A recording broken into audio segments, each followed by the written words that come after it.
Merry Christmas to all the Orthodox Christians around the world who are celebrating Christmas Day, but who I hope are still tuning in this evening to the mother of all talk shows. Nothing orthodox about Bill Clinton. Bill Clinton likes them young, says a message from Ghislaine Maxwell, the jailbird, the paramour of Jeffrey Epstein in the Epstein files. Humiliation piled on humiliation for the so-called Duke of York. Not so grand nowadays. The Queen's son is disgraced, but could he be heading for the slammer? Is that even legally possible in the United Kingdom? Who knows? Everything is up for grabs, including all those underage girls in the Virgin Islands, in Florida, in New York City, everywhere that Jeffrey Epstein had a house. Mind you, it was some consolation that the former Prime Minister of Israel, Ehud Barak, visited Epstein 36 times. Most of those times after he'd already been convicted of transporting children and having illegal sex with those children. Makes you wonder what they found to talk about, doesn't it? It's going to be a bumpy night, I promise you. It's the mother of all talk shows. You are listening to the Mother of All Talk Shows podcast with George Galloway. The Epstein files reveal that the judge involved ordered Ghislaine Maxwell to search all of her electronic devices for the word association Prince Andrew and the word dildo. Now, I know that Prince Andrew is a bit of a tool and not the sharpest one in the box, but the judge ordered it nonetheless, and Maxwell's lawyers had to comply. We don't yet know why, and we don't yet know what the results were, but the rich and famous, infamous, are all running for cover. Those that were peripatetic around news studios on just about anything else that didn't concern them. Yes, you, Lord Mandelson, Keir Starmer's prime consultant and leading advisor. That's Peter Mandelson, for the uninitiated. Now he's a lord, but once upon a time, he was a bosom buddy and shopper with Jeffrey Epstein. Peter Mandelson has not said a single word about any of the kerfuffle around the Epstein files breaking all over the world this week. I wonder why not. Neither has Piers Morgan, frequently photographed with the aforementioned Ghislaine Maxwell. Usually got plenty to say, nothing to say about the Epstein files. Bill Clinton has not yet appeared on national television to say, brimming with faux sincerity, I did not have sex with that minor. But it's early days yet. This story is going to run and run. I'm not actually all that interested, you'll have to forgive me, in the sex lives of other people, but I'm deeply interested in what the Prime Minister of Israel found to talk about on his 36 visits to Jeffrey Epstein, and why the former Prime Minister of Israel, Ehud Barak, established a company with Jeffrey Epstein years after the Epstein child molesting, trafficking paedophile had been convicted in court of committing sexual offences against minors. That would normally put most prime ministers, former prime ministers of American allies, of Western countries, that would normally put them off the close company of Jeffrey Epstein. On the contrary, it seems to have attracted the attention of Ehud Barak, and I'm wondering why. Aren't you?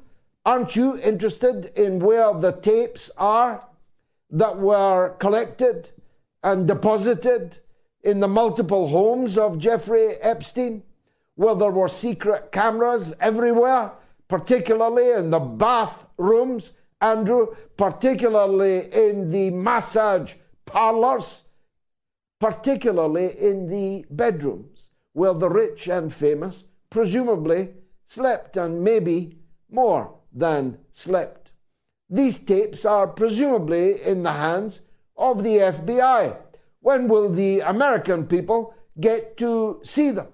When will the people of the United States, indeed the people of the world, get to know what's on the tapes, who's on the tapes, with whom, doing what to, with whom? These are legitimate questions to which there are as yet no answers. As I say, they're welcome to blank out the private parts of Ehud Barak, probably an unimpressive sight. But I want to know what Ehud Barak was talking to Epstein about. I want to know what the former Prime Minister of Israel had to do with this sex offender.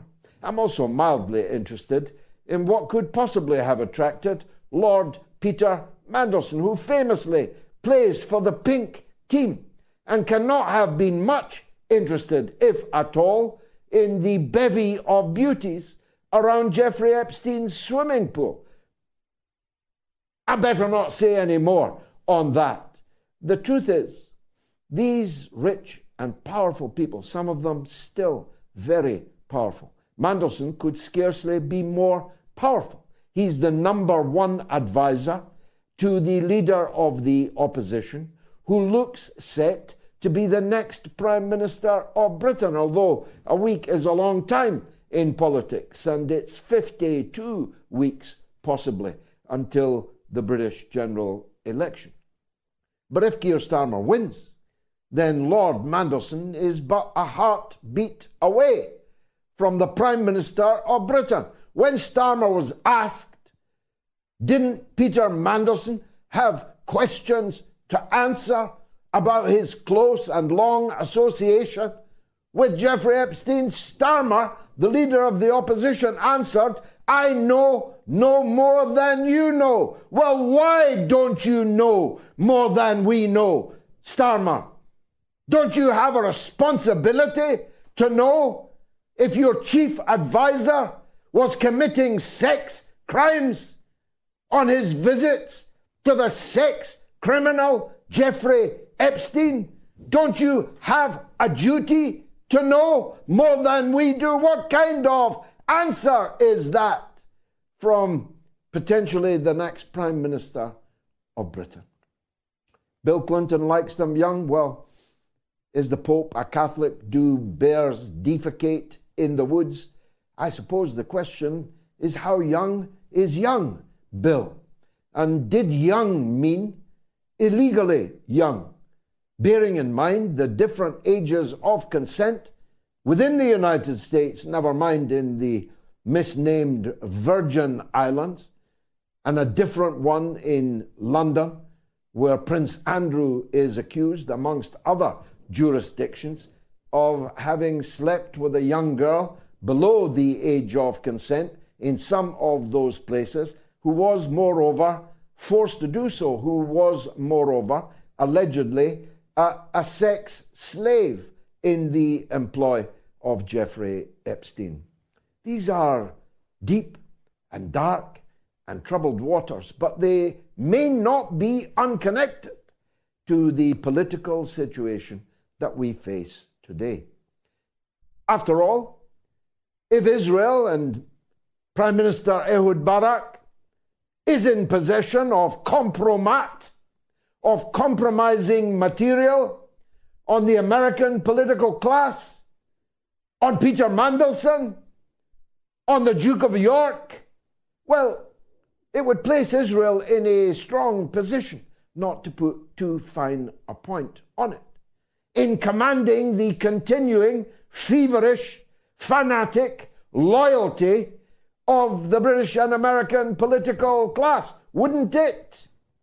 If these people knew that there were videotapes of them committing heinous sexual offences against underage children in the possession of Mr. Barak, in the possession of the Mossad, well, it would buy their silence, to say the least, wouldn't it?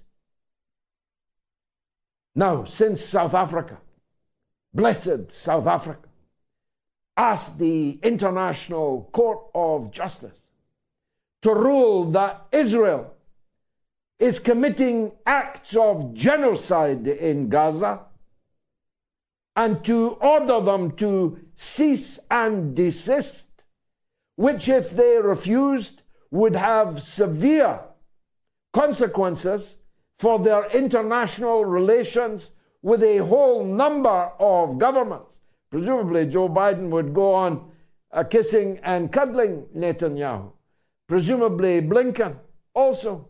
But there are many countries in the European Union that would legally not be able to continue their relations with Israel were it found guilty of acts of genocide, were it refusing to cease and desist from those acts. There are many governments in Europe that would be legally bound to break all relations with Israel were that to happen. So God bless South Africa. You may well ask, why South Africa? Well, apart from other reasons, South Africa was a byword for apartheid. Israel is the new apartheid state. The leaders of the African National Congress, which I gave some of the best years of my life to help win their heroic struggle against that apartheid system.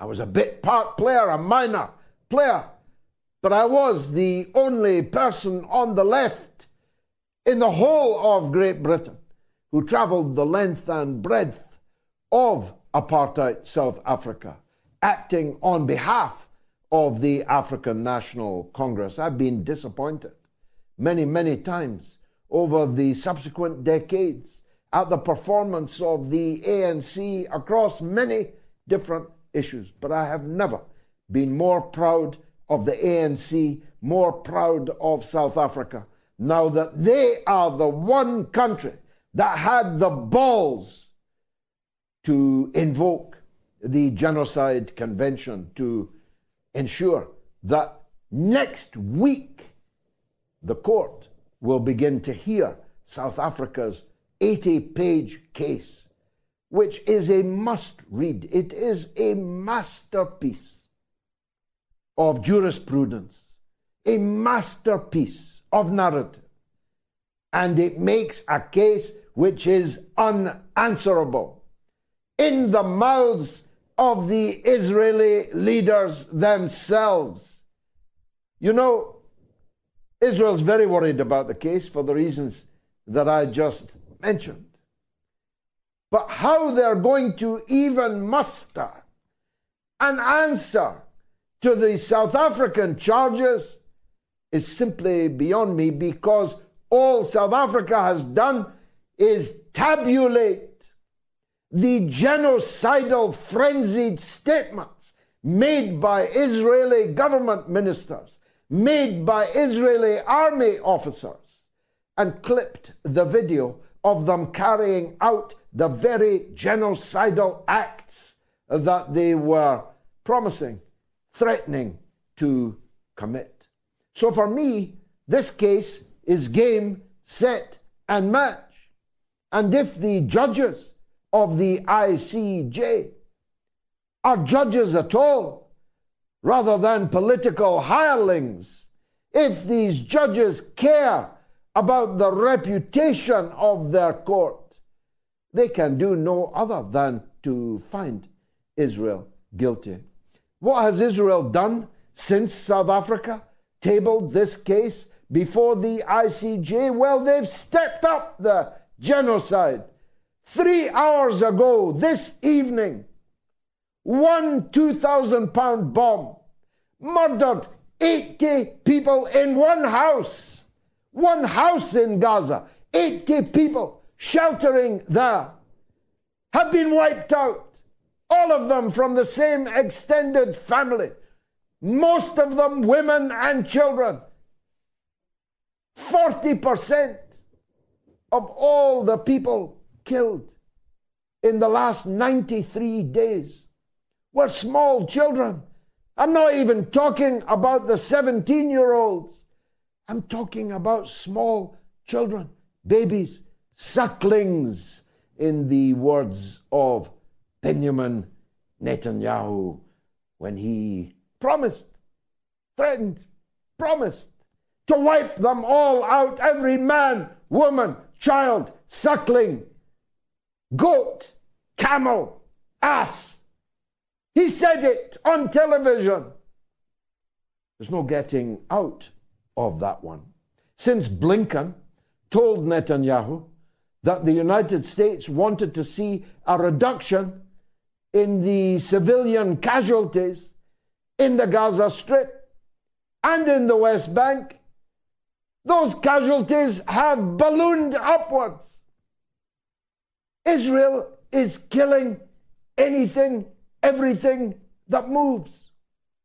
The Al Jazeera reporter in Gaza, who'd already lost his wife, his son, his daughter, his grandchildren, who had already been wounded himself, today lost the last of his sons, also a journalist, in a targeted, deliberate attack. The first casualty of war, it said, is the truth, but in truth, the first casualty of this war is the truth teller.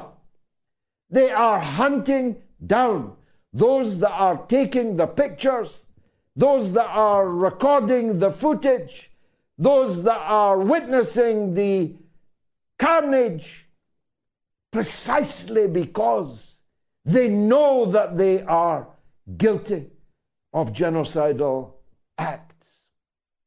I'm going to say something that's very painful to me to say as a student of the Second World War. Israel is killing children faster than the Nazis in the death camps at Auschwitz and Treblinka. That is a statistical fact in the time that I have been speaking. Palestinian children have been murdered, maimed. Many will be amputated. 1,000 have already been amputated without any anesthetic. Can you even imagine such a thing? Famine. Most of the people starving in the world today are starving in Gaza, a place just a few hours flying time from here, and just a few minutes from the Elysian fields of the Israeli kibbutzim, where fruit and vegetables hang in abundance.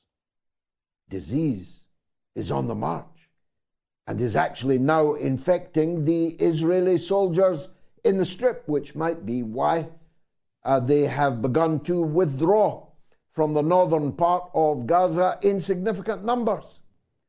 Although that might also be because the Palestinian partisans on the ground, in their own territory, in their own midden heap, in their own rubble, in their own slums, were knocking hell out of the pampered Israeli invasion force. But don't think because they're withdrawing soldiers that means in any way a respite on this Orthodox Christmas day for the poor Palestinians trapped in the cage. Because when they're not fighting on the ground, they're doing their killing from the air. Gaza is a death camp. The guards are murdering the captives. And the world is not just looking away. The world is facilitating it, at least our part of the world. Stay tuned. This is the mother of all talk shows.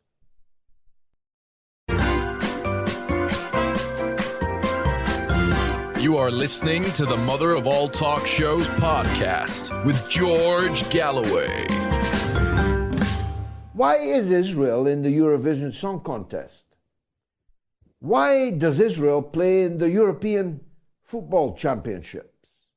These are questions I've asked myself virtually all of my adult life. But I'm certainly asking them more pointedly now. Russia has been blackguarded and banned from all international fora, all international competition. But Israel is still welcome to the Olympic Games in France this year? Seriously? When they're up before the ICJ for genocide? I mean, Hitler had Olympic Games in Berlin in 1936. If we'd known his intentions then, would we really have gone to those Olympic Games? Or are they selective about which invasions, which occupations, which genocides they care to condemn and sanction? Well, who better to ask this than Nima Roodsari, the football journalist, the football pundit, and co-host of the Italian Football Podcast. Nima, welcome back to the show. You are such a welcome guest. Your interview with me last year was enormously popular. I'm sorry to bring you back on, as it were, a non-football topic. But answer me, please. Why would Israel be welcome in Paris at the Olympic Games? Why are Israel even playing in the European Football Championships? Well, first of all, it's good to be with you, and Happy New Year, George. I'm glad to be with you. I wish it was in happier circumstances. Look, this is something that those of us who are a little bit perhaps more cynical, and I don't suggest that you are one of those people, would say is just par for the course. On the 24th of February 2022, when Russia invaded Ukraine, politically supported by Belarus, 4 days later, the FIFA Council and the UEFA Executive Committee suspended all Russian teams, including Russian youth teams, for the actions of the Russian and Belarusian government. The IOC set up a solidarity fund on the 28th of February 2022. They issued recommendations following a resolution to not allow Russian and Belarusian athletes and officials to participate in any competitions under the umbrella of the Olympic movement, which included the Paralympic sports. Just imagine that. The IOC literally wrote, and I'm quoting from their homepage now, "The Olympic movement is united in its sense of fairness not to punish athletes for the decisions of their government if they are not actively participating in them. We are committed to fair competitions for everybody without discrimination." The current war in Ukraine, however, puts the Olympic movement in a dilemma. While athletes from Russia and Belarus would be able to continue to participate in sport events, many athletes from Ukraine are prevented from doing so because of the attack on their country. Well, back in 2018, the Palestinian national football team has, according to some reports, back then already lost 9 national players alone due to loss of limbs. That was 2018. We're now 3 months into an unhinged industrial scale exercise in mass murder, where some reports claim over 30,000 civilians have been killed, 2/3 of them women and children, on top of the starvation imposed on Gaza and the Palestinian people there as a tactic of war. This is without mentioning the systematic bombardment of hospitals, whereby now death and famine is joined by severe outbreaks of illnesses due to the lack of adequate healthcare available due to this illegal blockade.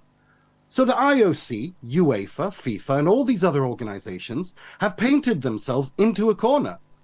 As I and many of us said at the time when speaking to media organizations, when we spoke out against the politicization of sports and football in particular, because we said at the time, we warned, if you cross this bridge, you will be forced to apply this in political matters that you're not comfortable with in applying. Well, now that shoe is very much on the other foot. That is, if you're so lucky as to have 2 feet, unlike many athletes in Gaza who have had their feet and other limbs blown off by Israel, but in weapon attacks given to them by Joe Biden after he bypassed Congress just the other week. So the question is now, is the IOC a NATO toy, or is it truly an international organization for all of sports? Do all lives truly matter, or does the NATO cause du jour life matter more? Many have asked what to do. Well, now we must put pressure on these people to prove us, the cynics, wrong, that all lives do matter. Israel must be suspended from all sporting activities with effect of immediately until they end the illegal occupation of not 1, but 3 countries, which they have occupied for decades, on top of being an apartheid racist state. Well, that's an extraordinarily powerful answer to my question. So powerful that you're left to wonder why no one has attempted to square that circle. Why no one in the so-called mainstream media is even raising the fact that Russia was banned within days and Israel has killed 30,000 civilians, overwhelmingly women and children, and nobody's even raising the question of a ban. Nima, what if they're convicted of genocide in the ICJ? Are we going to have a genocide 11 playing in the Euros? Are we going to have genocide javelin throwers and middle distance runners competing in France at the Olympics? This is ludicrous, isn't it? It's beyond ludicrous. It's utterly bizarre. It feels like we're in some sort of parallel universe where up is down and down is up. Look, what we are seeing now, given that Belarus, without actually being involved in the war, were also suspended, and the federations of many countries, including especially Sweden in winter sports, have been vocal about their opposition to that. They now have to answer to this. They are now responsible for this because their governments are actively aiding and abetting this genocide. And it is a genocide. Personally, much like your viewers who have voted in the poll, I don't believe that Israel will be convicted of genocide because of how the political status quo as it is. But the fact of the matter is, I hope that you're right and that, that you prove me wrong. What you said, I was listening to what you said earlier, that they have no choice but to convict them. I personally am a little bit more cynical. I think they'll just simply find a way to legally weasel their way out of it, as they have always done.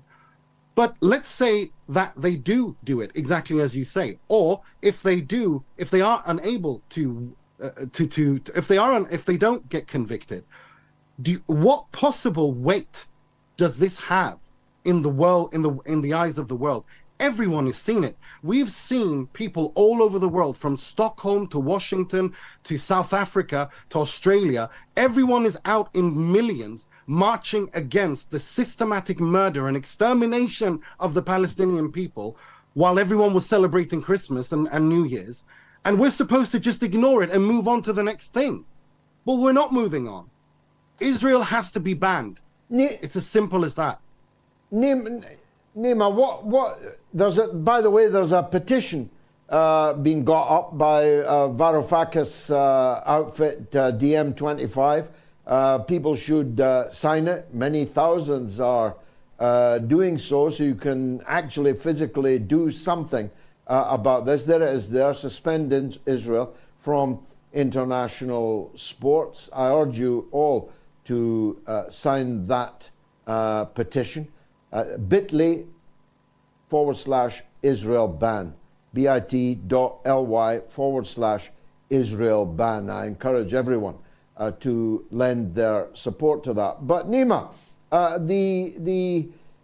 the truth is that all these countries that told us that politics should be kept out of sport, something that in an ideal world I would agree with, actually really mean keeping some politics out of sport and other politics very firmly in it.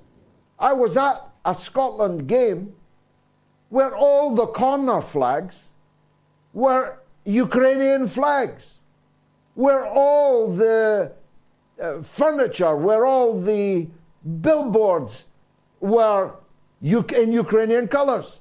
And Graham Souness actually said that Scotland should let Ukraine win so that they would go through rather than Scotland.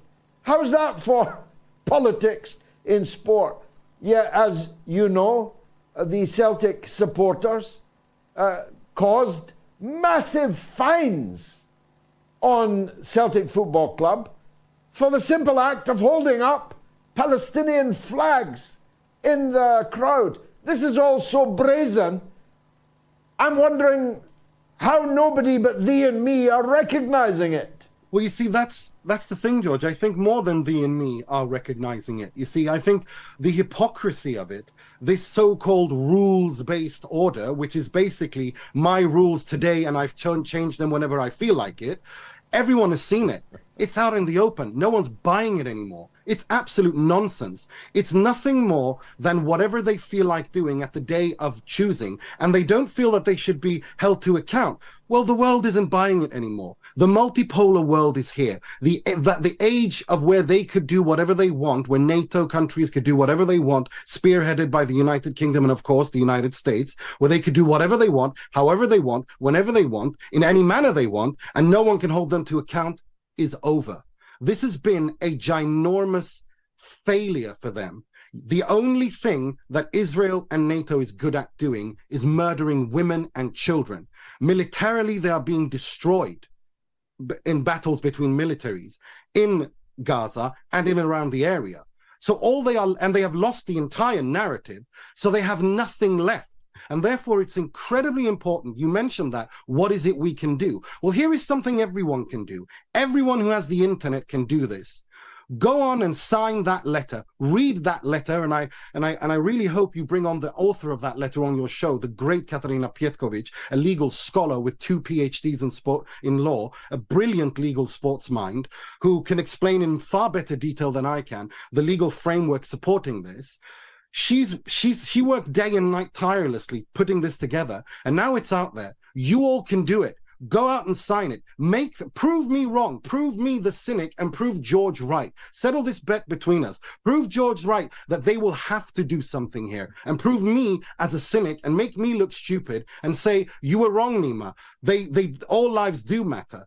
Go now and sign that letter. Israel has to be banned from the International Sporting Committee for as long as it is an apartheid state, occupies 3 countries, and continues to impose this mass murdering genocide on the Palestinian population. That's what you can do. Don't ask what you can do. Don't let these feelings of hopelessness consume you in your solitude. There is something you can do. You can go to demonstrations. You can sign petitions. You can organize on grassroots, a grassroots level, and tell the rulers that they are ruler of our minds and hearts no more. Finally, Nima, there's going to be trouble in Paris at the Olympic Games if Israel show up with the blood still running in profusion. in not just in Gaza, but in Jerusalem, in the West Bank, in Lebanon, where today, I saw the film. I saw the white phosphorus bombs landing in a town in South Lebanon. A clear crime under international law. In Lebanon, in the West Bank, in Jerusalem, and God knows where else by the time we get to the Olympic Games. Maybe in the Yemen, the poorest country, one of the, if not the poorest country in the whole world. Maybe on fire with blood everywhere. And we're really going to see Israel at the Olympic Games in Paris? Is Macron mad? Well, I think that's a trick question, because I don't think Macron is mad, but I do think he and the rest of these so-called supine gentlemen and ladies who lead the EU and Britain and the rest of the West are not mad, but they are bought. I'll come out and say it. They work at the behest of the oligarchy, and the oligarchy wants this. Otherwise, this would not be happening. Now, I do think, again, prove me wrong, I think that Israel will turn up at the Olympics. I think they won't even bother to go ahead with the song and dance of them, forcing them to participate under a neutral Olympic flag, but they will force them, but they will allow them to participate, and they will call, like they have always done, accuse everyone who speaks out of being anti-Semitic. But the problem is, these old tricks don't bite anymore. It's out in the open. No one believes a word they say. And therefore it's important now more than ever, when their lies have been exposed, when they have been exposed for being the mass murdering, genocidal, fascist hacks that they are, now's the time to push on even harder. Now's the time to expose everyone and say, if you really believe in the Olympic movement and your anti-discrimination, prove it. Don't just talk a pretty sentence, prove it with your actions. Ban Israel now. I said finally, but another question occurred to me, and you're a good man to answer it. Your football podcast is the gold standard. There are hundreds, many hundreds, of players whom I hazard a guess feel the pain of the people in Palestine very keenly indeed. I could name names, no need to. There are hundreds of Arab players in top-flight football around Europe and elsewhere. There are even more hundreds of Muslim players. Where is the John Carlos moment is what I'm thinking of. Where is the athlete who will don the black glove and stand on the podium, will do something, say something powerful enough to jolt at least their own fan base into discussing this and these issues? Well, we saw what they did to poor Youssef Attal, the Algerian footballer in France, who handed him a suspended sentence for reposting a video claiming he was anti-Semitic when he was critical of what Israel was doing. We've seen it in the past before. This is what they do. They are like the mafia. They reign by terror. As soon as somebody speaks out, they go after him in such a way that they silence him. They take away his livelihood. They fine them. They throw everything that they can at them so that they can deter anyone else from speaking up after them. But the question now remains, how many more people have to die? And is your money really that good? To paraphrase a Bob Dylan song, which I know you love as well. Wow. Nima, I could talk to you all night, and many of the viewers are saying they wish I could. Let's talk again sooner. Thank you very much for joining us on the Mother of All Talk Shows. Well, what do you think of that? A quick break, and I'll be right back. You are listening to the Mother of All Talk Shows podcast with George Galloway. Richard Medhurst is one of our most popular guests, and he knows and finds the words, particularly to a younger audience. he finds the words to convey exactly what's going on in the world. And therefore, we're very glad to have him back. Richard, welcome to the mother of all talk shows. Let me start, as it were, far from your home ground in the Levant. Let me start in the Yemen. Let me start in the Red Sea. We keep hearing blood-curdling threats from, amongst others, the jumped-up twerp who passes for Britain's Minister of Defence, that we're going to go to war with Yemen. With whose army? I have no idea. What's happening in the Red Sea now? Hi, George. Thanks for having me on. It's great to be back on Moats. I also don't know which army is going to take the fight to Yemen, because we tried this once already through the Saudis and the Emiratis, supplying them with weapons to do that, and they lost. And this is not a long time ago. It's barely been a year since they had to go and make peace with the Houthis and admit defeat. And the situation in the Red Sea is very interesting, because when it comes to Gaza, you have 6 fronts, essentially. You've got Gaza itself, you have the West Bank, and the Jenin Martyrs Brigade, all the factions there that are giving the Israelis trouble because they're giving them trouble.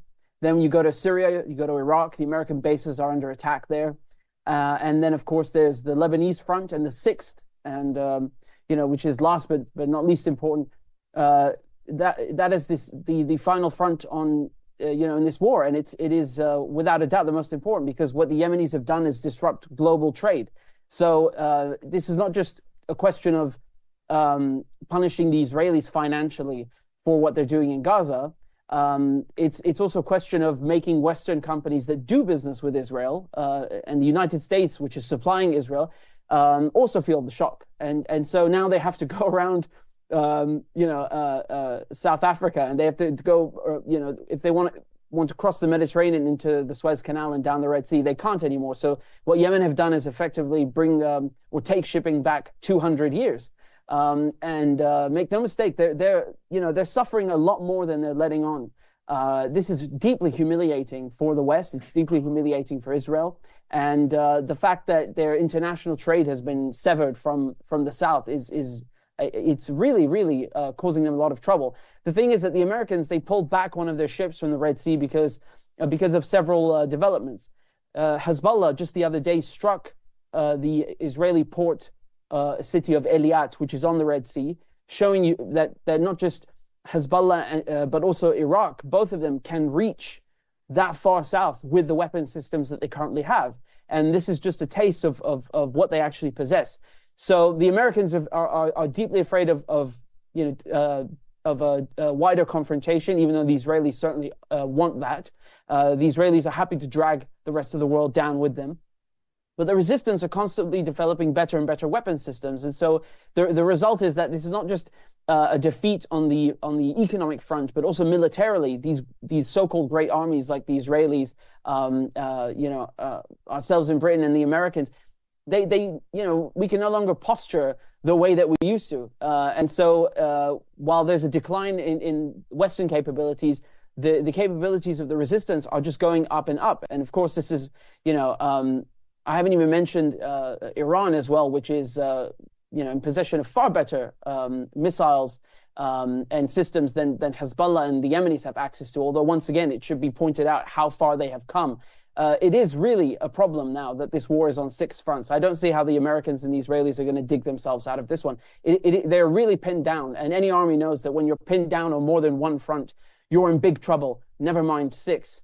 Yes, let's move then to one of the most important of those 6, the one which you and I are both very familiar with, namely Israel's northern border, Lebanon's southern border. Israel is upping the ante.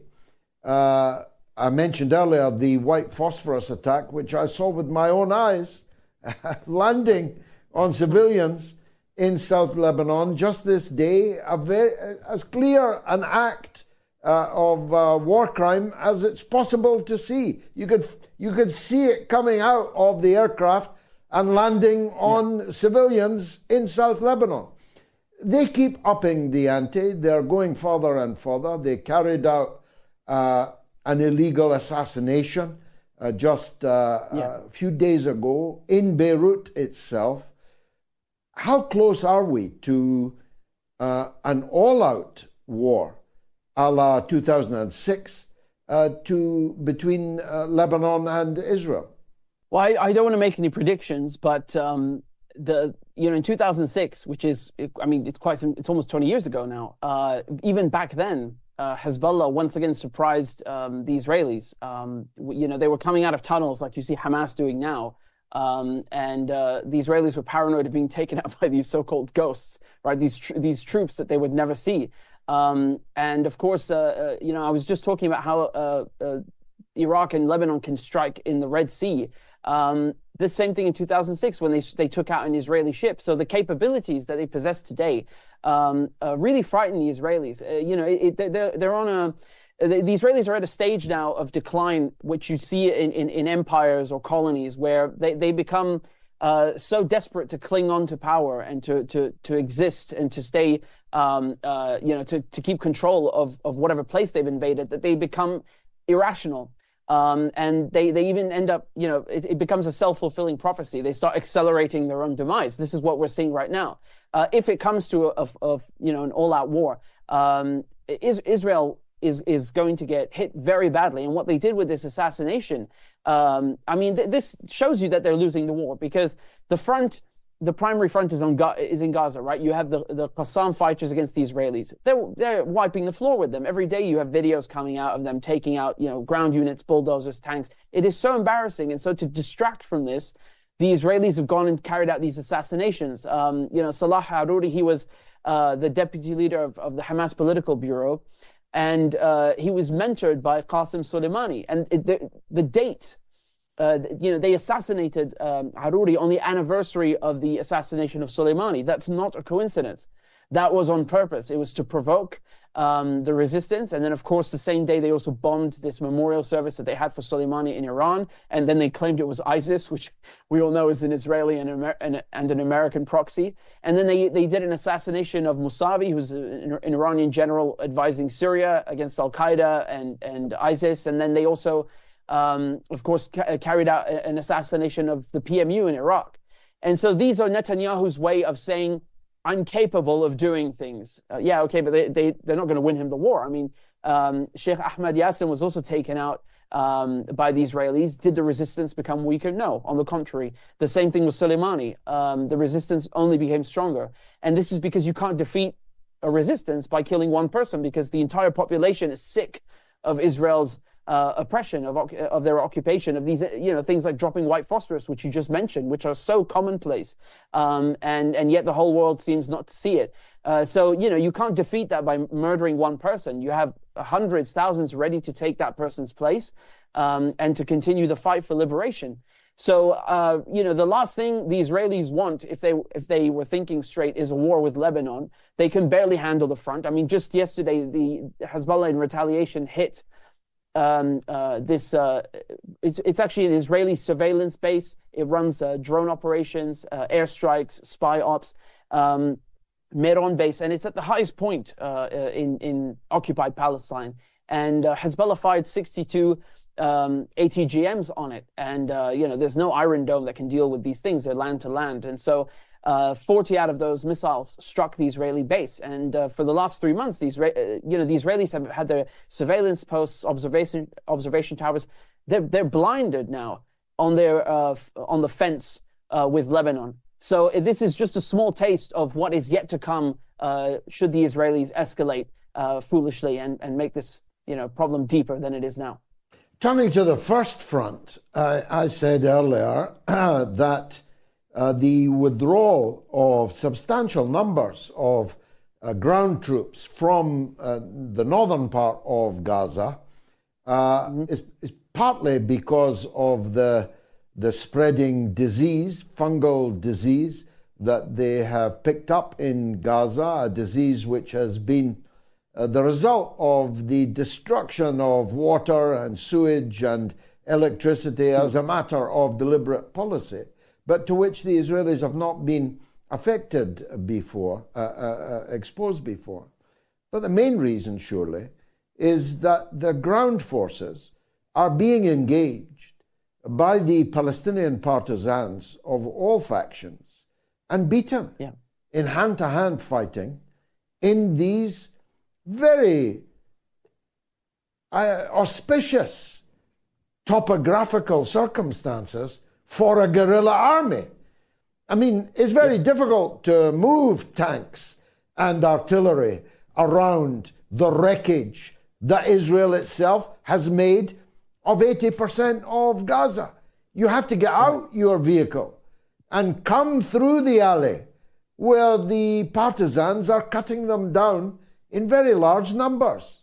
Yep, absolutely. Yeah, I mean, without a doubt, George, the tactics that we see Hamas employing today, their strategy and style of guerrilla warfare, without question, we will see people studying these tactics 100, 200 years from now, without question, because it is hard to show any guerrilla force that has fought, this well, this effectively against an army with nuclear weapons. You know, the Israelis have a navy, they have an air force, they've got all this logistical and military and intelligence support from the West. Biden gave them $14 billion and they already get $3.8 billion a year. They're spoiled, silly. And of course, shamefully, Britain is also providing them support from Cyprus. And so, the point is that the Israelis get all this material support, never mind the political support, for their war effort, and they still fail. What does that say about Hamas, who are not only fighting, we should remember that the Hamas fighters are living in the same conditions that everyone else in Gaza is living in. Right, so they're also short on food, they're short on water, they're struggling physically, and yet they persevere nevertheless. They come out on top, and they have proven the Israelis to be a weak, pathetic army. It's been 3 months now that this episode of the occupation of this war has begun, and the Israelis have failed to take a single military objective. They said they want to defeat Hamas. Hamas is still here. The Israelis haven't even been able to take out any Hamas infrastructure, never mind defeat Hamas itself. They managed to kill one leader who wasn't even in Gaza. And that was just to distract from their failures on the battlefield, the very ones you alluded to. And so in addition to failing to defeat Hamas, they said they want to liberate hostages, but all they've done is kill hostages. You've had at least 60 that have been killed by Israel's own bombs. And then another 3 that were killed by ground units when they tried surrendering. It's really an embarrassing, abysmal failure. And the only reason the war is still going is because Netanyahu needs this war for his war cabinet to have a purpose. Otherwise, it would be dissolved. And then he would immediately be thrown into prison or face, more charges. The second that this war finishes, one way or another, he's going to take the fall for everything. And then they won't say, well, it's Israel's fault as a whole, the occupation. They'll try and pin it on him as an individual. And he of course, shares a lot of the blame. Yeah. But Israel tactically has failed, militarily has failed, and politically its reputation is in tatters. He's just announced he's going to force his cabinet to take polygraph tests to prove whether they're lying when they say that they're not leaking. It's a very jolly cabinet atmosphere, I must say. Lastly, Richard, the ICC, you have to be black or be a Serbian to get convicted at the ICC. But the ICJ is a slightly different kettle of fish, a less politicized court, one would have hoped, with a better class of judge, more mindful of their legacy. That's why Israel's quite anxious about what's going to happen in the South African case. What's your view on it? Well, I think, first of all, we should applaud South Africa. We should really thank our brothers and sisters there for taking this to the ICJ, because they have done not just Palestinians, but the whole world a service by reminding everyone of their obligations of international law. And unfortunately, it also has to be said, not to commit genocide. So the ICC is geared towards prosecuting individuals. And as you said, you only qualify for conviction if you're black or a Serbian. When it comes to the ICJ, to the International Court of Justice, this deals with countries, and it also rules on matters of opinion. And so right now, the only reason the Israelis are going to have to defend themselves, usually they wouldn't bother, is because they have signed the Genocide Convention, and they've also if you've accepted previous rulings, you have to go before the court. It's like the Americans with Nicaragua. They were kind of forced into that situation, even though they didn't want to be in it, although that was a different matter. But the ICJ will convene within a week, and it won't take them long to decide. And then if they rule that Israel is, just if the case has merit, ultimately the Americans at home, they will also be, the Biden administration will be in violation of the Genocide Implementation Act. So this is how treaties are translated into law. It's like the Human Rights Act is the translation of the Human Rights Convention in Britain. So the Biden administration will also be facing cases then because of their complicity, their support, material and political, for Israel. The problem is that even though the ICJ is the highest court in the UN system, Israel has a habit, a nasty habit of just giving the finger, pardon my French, to a lot of the UN rulings that come from the Security Council or otherwise. And these are legally binding. The 242 and many others have told Israel to withdraw from the occupied territories, from Syria's Golan Heights, from the West Bank, from Jerusalem. They don't listen. They do not care. And even though the Americans back then let these resolutions pass or voted in favor of them, they've broken with them since. And Biden is more than happy to keep Donald Trump's positions on Israel, which says a lot. I can only hope that something comes of this, because once the ICJ, if they rule in favor of South Africa's case and the Palestinians, all countries in the UN system, all UN member states and those who signed the convention will be obligated to also themselves prevent this genocide from continuing. It will have to cease and desist. Will they actually abide by it? I'm doubtful. I'm very doubtful. I think a lot of countries have shown themselves to be morally lacking. They have failed in their duties. Morally bereft. But look at it this way, Richard. It actually could get some people off the hook. It could actually provide an exit ramp from something that is turning out to be a thoroughgoing disaster for virtually everyone concerned, except the arms manufacturers. It might, in an election year, allow Joe Biden to fight an election without this slaughter continuing on his watch at his expense or at the taxpayers' expense. It might provide an off-ramp for the European governments, who might be then able to say, well, look, obviously we're legally obliged to uphold this decision of the court, and so we can no longer send you weapons, money, and support you diplomatically, and so on. It's just a thought, isn't it? Yeah, it is. But I think they should still be held accountable nonetheless. And I know you would agree with me. But if it does provide an off ramp, it should be for to end the conflict, to stop the bombs. But then everyone responsible should still be prosecuted one way or another, because if they are allowed to get away with this, you can say goodbye to humanity itself, because this is a crime on such an unprecedented scale. It's not like Cambodia, it's not like Rwanda, where it wasn't clear what was happening until after the fact. We saw this genocide, you and I and everyone on earth, we saw it from the very moment it began. And there have to be consequences. And I know Biden is fighting an election this year, and that's true. That's also why he doesn't want an escalation in the Red Sea, because Yemen's embargo is also going to affect oil prices, and they've struck Aramco in the past. If they want to, they can do it again. So he also has to take that into consideration. It certainly was during the midterms. And then, the only reason he got elected last time is because, black voters, Latino voters, young voters, voters of color came out and got him elected.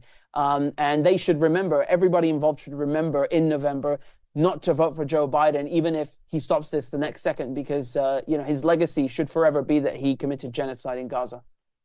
Brilliant, Richard. Always a pleasure. Thank you very much, Richard Medhurst, the independent journalist and political analyst. Let me take a quick break. I'm way past it. You are listening to the Mother of All Talk Shows podcast with George Galloway. Michael, in Dublin, on the murder of yet another journalist in Palestine today. Go ahead, Mike. Happy Hogmanay to you, George.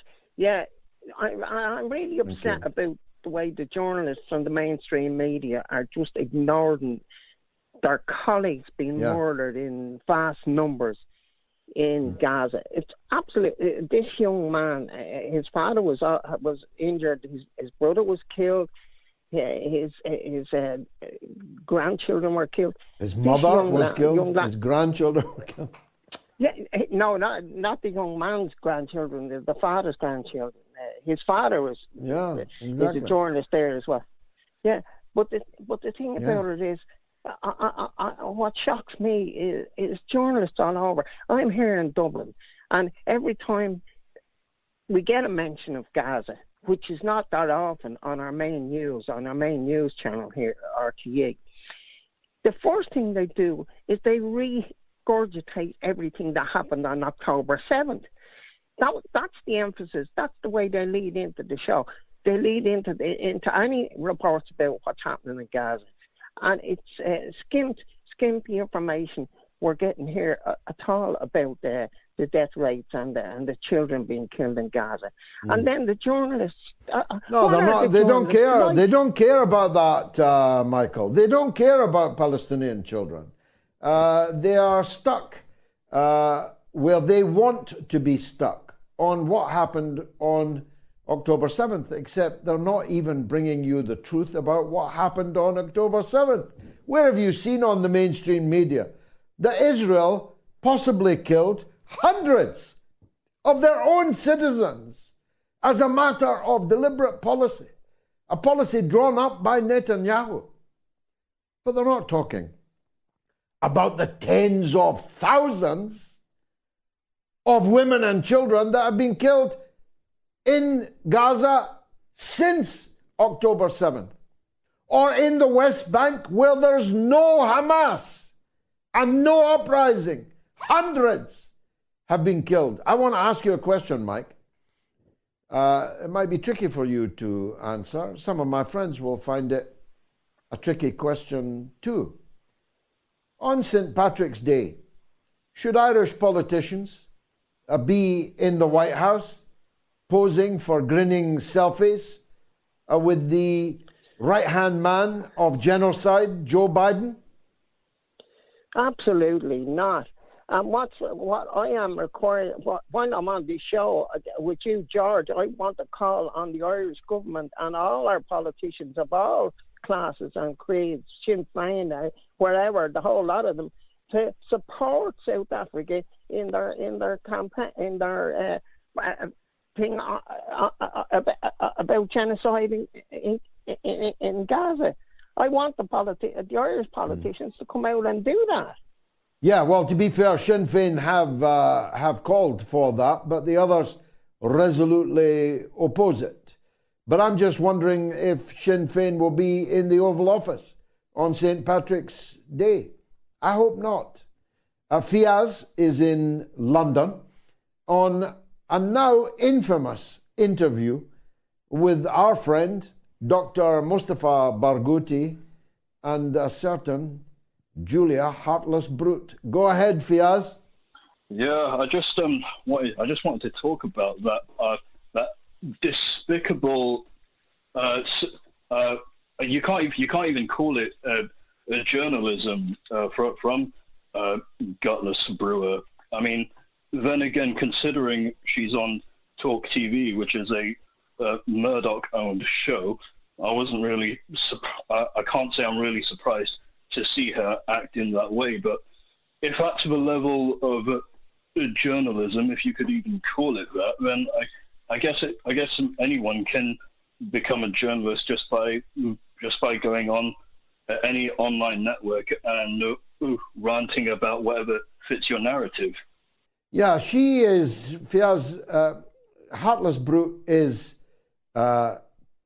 Piers Morgan with balls. She's what Piers Morgan would be if he had balls. And that's all she's got. She has what in Yiddish we say, she has chutzpah, she has a brass neck. She knows nothing. She thinks Sinai is the plural of sinus. She wouldn't know a camel toe from the port of Eilat. She doesn't know anything. She's pig thick. Ignorant, pig thick. And the problem with wrestling with a pig is that you get covered in you know what. And the pig likes that. That's what pigs do. That's why I say don't go on her show. Don't go on the emasculated, heartless brute Piers Morgan's show. Don't go on Talk TV. They're just using these things for clicks. Nobody was watching that channel. Nobody. 93 days ago. Now people are watching it because things like what happened to the gracious, distinguished and gentle Dr. Mustafa Barghouti at the hands of this ignorant brute who knows nothing. I can tell you, I've known her for 25 years. She knows nothing about anything in the Middle East. Suddenly they're spewing vile, bigoted hate at a man like Barghouti. She did it for clicks. And we are giving them clicks by appearing on their show. Piers Morgan asked me a dozen times in the last 93 days to go on his show. I told him, no, you come on my show. Apart from anything else, a lot more people will see it. Poll results are as follows. 35,676 people voted.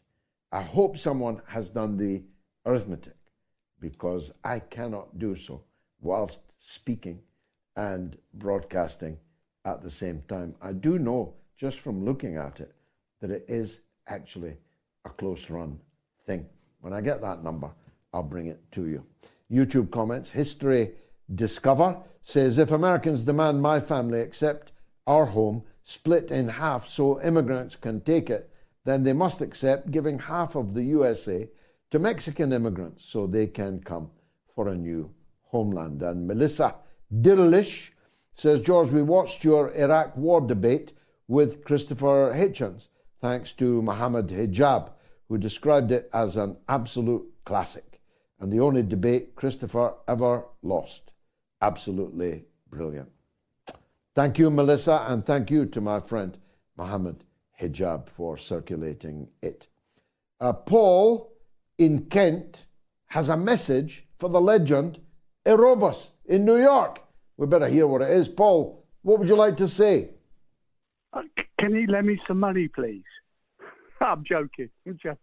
No, I can't. As a matter of fact, I can't. Go ahead. I just want to pay for his year's subscription to the Moat. That's all. That's all. Okay, good man. And And what's your message for Erebus? Good man, like you, good man. And I love hearing it. I know he's a little bit tight to the wind for cash. But if your guys phone me, I'll give details and pay for his year's subscription. If that's all right for you, of course. It's not only is it all right, it is a gracious and noble offer that someone should take up so that Erebus doesn't feel bad, because we love him. As I say, he's the Barry White of the mother of all talk shows, with the most beautiful basso profundo voice. And we miss him tonight, because the last call is from the legend that is Norma in Bristol. Go ahead, Norma. Hello, George. It's regarding Israel and sport.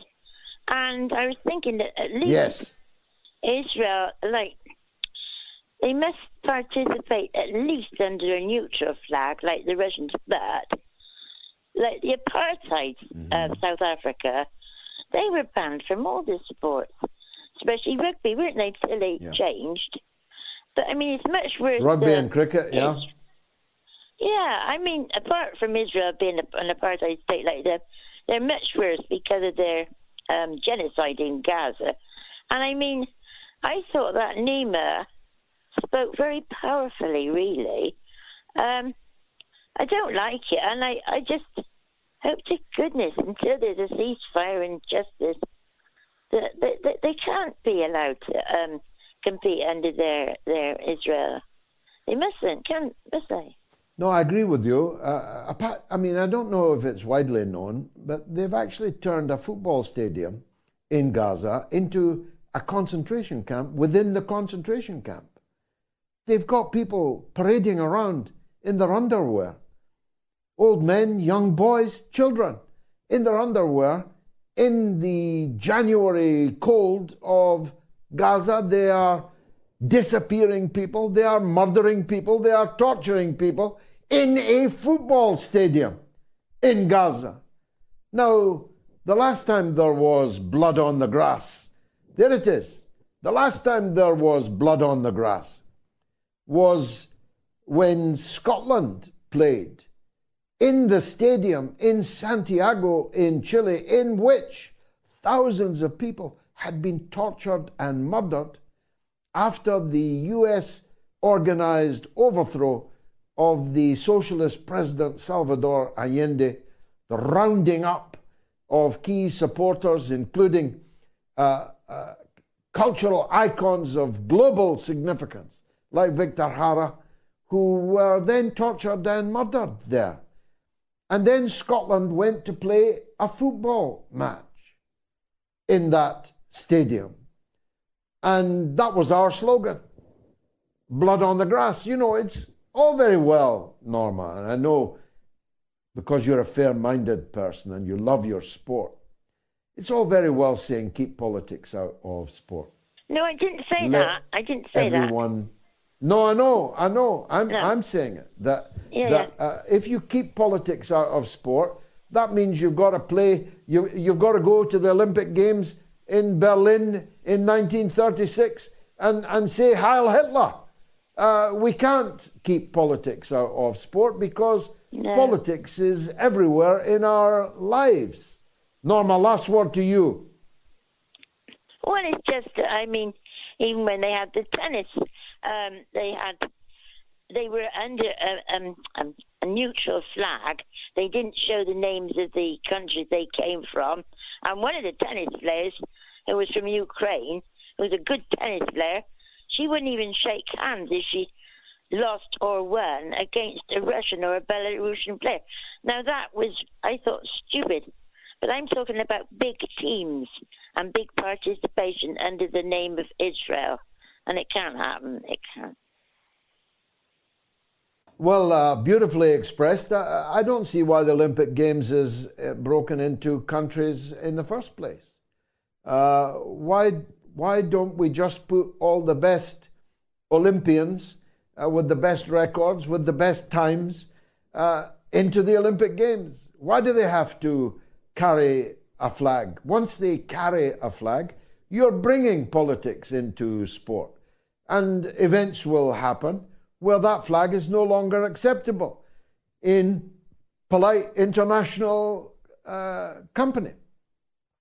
But what we certainly cannot have is some countries being banned and other countries being welcomed, when actually the country that's being welcomed is guilty of exponentially larger crimes than the country, in this case Russia, even more Belarus, have committed. So we can't have this sick hypocrisy. We have to do something about it. And what we should do is what Nima called on us to do, to sign that petition that we pointed out to you earlier today.